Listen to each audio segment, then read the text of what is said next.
This is the Italian Real Estate Podcast, here to help you with the ins and outs and basics of Italian real estate, presented by ItalianRealEstateLawyers.com.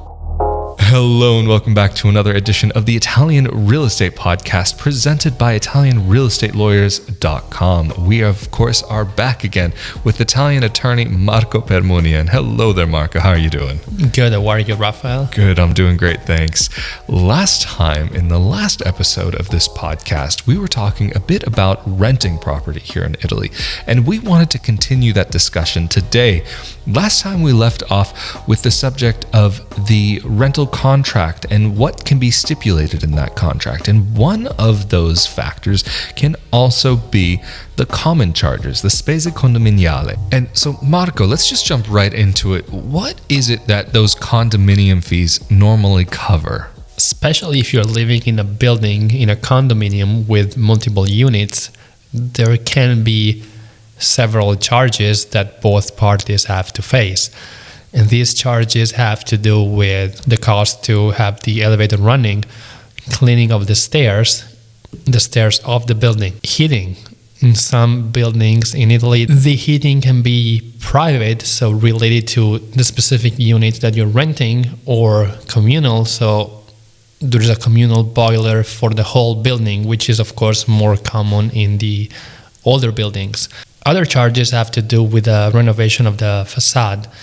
And finally, there are other charges related to for example, electricity, to have the lights on the common spaces run. So there are several charges that both the tenant and the landlord have to take into consideration when the unit that is being rented is in a condominium, a multi-unit condominium. But the question is, who pays these charges? Normally, like we said in the other video, the charges related to extraordinary works or extraordinary circumstances not related to the day-to-day life are on the landlord, whereas the charges related to the day-to-day life are on the tenant.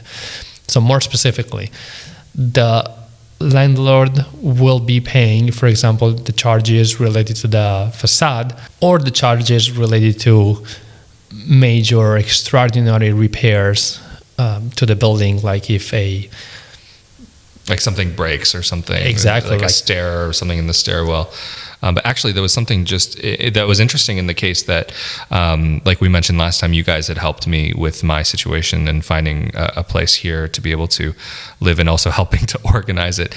But actually, in this situation, there were some things where something that I've been always fascinated by is that here in Italy is that some things can be negotiated depending on the situation. Like in the apartment that I recently moved into, there were a number of things that were broken and that needed to be fixed. Like, for example, there was a chunk of a wall just kind of missing in the kitchen. And then even there were some repairs that needed to be done all around the apartment. And that was something that in this case, because it was based on the state of the apartment before I had even moved in there, the landlord had agreed to take care of these things. The landlord even put in a new refrigerator and a new washing machine, just so that for her, from her perspective, that she wouldn't have to worry about those repairs at a later date. So for her, she had preferred to have that done, and so there are times where people will be very fair about these things. It's not like everything is going to be on your head, in generally speaking, of course. But something that also you had mentioned to me when I was kind of going through the contract and getting things organized was about the building assembly, and that there's a property manager, and it's a very regimented and official sort of thing. Maybe do you want to just jump in to explain that a little bit? If you live in a condominium with multiple units, it's very likely that there's a property manager and that there are assemblies that take place maybe every 3 months or 6 months, where major things related to the building that may or may not concern you as well are decided. And normally when there is a lease agreement, the property manager is notified that there is another apartment, that there is another person different from the landlord who is now living into the apartment. So the property manager knows that you're living in the apartment. And at that point, it's important to consider to actually attend those meetings, which you are, of course, notified about because major decision may be taken.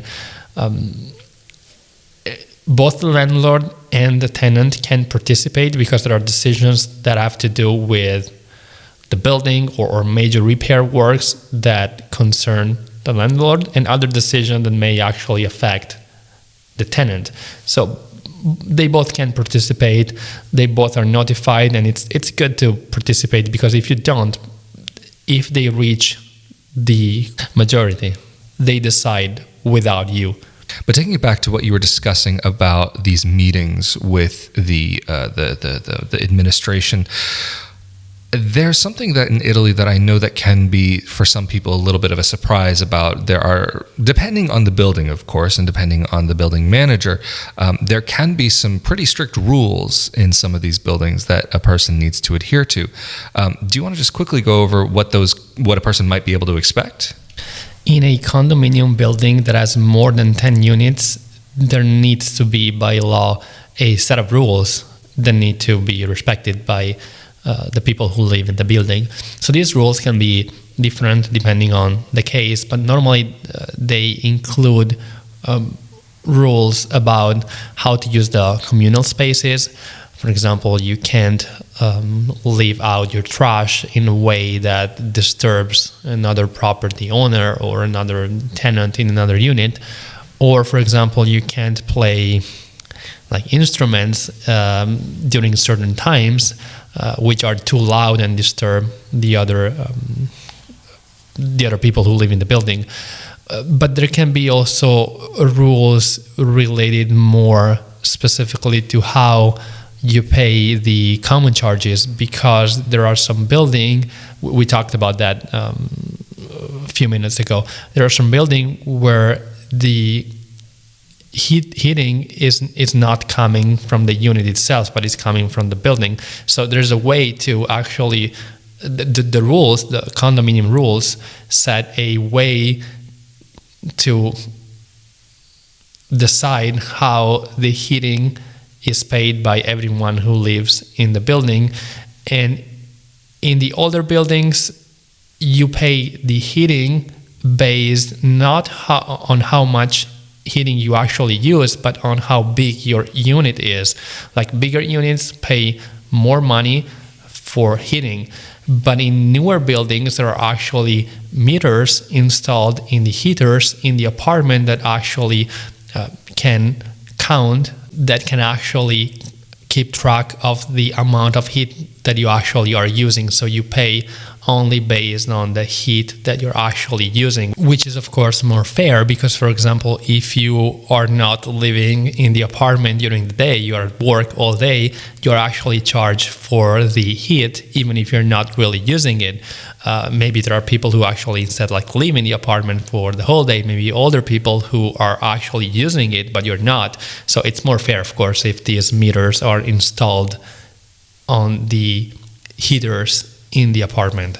Because from what it sounds like, what you're saying, and also I've run into the situation that if you're not using the heat a lot, and basically you're paying a divided, basically there's a total amount, and you're paying one division, so to speak, of that total, so that it could be that maybe somebody else in the building is using a ton of heat, and you're not the type of person that would use a ton of heat, that you end up paying for part of that other person's heating bill. Which is something that I think is definitely interesting. But so you have to have that balance between being warm enough and not using too much, so that you don't make everybody else in your building angry at you, theoretically. And just before we finish off this episode, because I think we might need to revisit this at a later date, for the last question, I think it might be worth going into something that you spoke about in the first part of talking about the subject on renting an apartment in Italy, that it is possible for a landlord to legally evict somebody, but it seemed like there was only under certain circumstances that could be possible. So while it's possible for the tenant to give a notice to the landlord and get out of the apartment before time, as long as a 3 months termination notice is given, or 6 months, actually more likely termination notice is given, depending on what's on the contract, for the landlord to ask the tenant to get out of the apartment, that's not so easy in Italy. First of all, let me say that when the landlord wants to terminate the contract, unless both parties are in agreement, the landlord needs to go to court. So unless you start a legal proceeding, which can be a quick or straightforward legal proceeding, the landlord cannot ask formally the tenant to get out of the apartment. And also there are only certain circumstances in which the landlord can ask the tenant to get out of the apartment. For example, not if the landlord is just tired of having the tenant in the apartment, or maybe not if the landlord wants to find somebody who pays more. The scenarios in which the landlord can ask the tenant through the courts to leave the apartment are only if the tenant is not paying the rent, and only if the tenant is staying in the apartment after the agreement has actually reached its expiration term. So after the 4 years in one case, or after 3 years in the other case, at that point the landlord can go to court and ask a judge to issue a court order according to which the tenant has to leave the apartment. And of course, at that point, if the tenant doesn't leave the apartment, the police can be called and the tenant can be escorted out. There are actually other less common situations which may occur. For example, if the tenant doesn't respect the condominium rules. For instance, if there are many complaints by other tenants because the tenant in question is too loud, or maybe leaves the trash everywhere in the communal spaces, and there are many complaints. Or, for example, if the tenant starts breaking everything in the apartment, at that point, once again, only if you go through the courts, the landlord can get a court order through which the judge orders the tenant to leave the apartment. And so from what it sounds like you're saying is that from the perspective of being a tenant in an apartment, that it actually gives them a lot of protection in the case that maybe there's a really bad landlord out there that's just, I don't know, maybe a horrible situation. Just as an example, maybe the landlord is an alcoholic and just can't keep anything straight in their life and wants the person out just because. But on the perspective of being the landlord, it sounds like it's quite difficult to actually evict somebody from the apartment. Definitely. I'd say in Italy, the situation is much less relaxed than it is in many other countries, where things are they're easier for both parties. In Italy, there are many regulations when it comes to rentals. Well, anyway, I think we've covered, again, a lot of ground on the subject of renting in Italy, and we will be doing another part to this at a later date. And so, again, thank you so much, Marco, for making yourself available to talk about these subjects and explain a bit more about them. And of course, if people are looking for help from you or any of the other team members at ItalianRealEstateLawyers.com, how can they get in contact with you? People can contact us through our website, through the contact form, or they can email us at info@ItalianRealEstateLawyers.com, or people can give us a call. Sounds great. And also, if you are interested in more topics to do with living in Italy, life in Italy, and being a dual citizen living abroad, you can check out my YouTube channel, youtube.com/Rafael Di Furia, where I talk a bit more about these subjects. And of course, we have been here again with Italian attorney from ItalianRealEstateLawyers.com, Marco Permunian, and I am Rafael Di Furia. Thank you so much for joining us again, and we will see you all next time. Thank you. Later.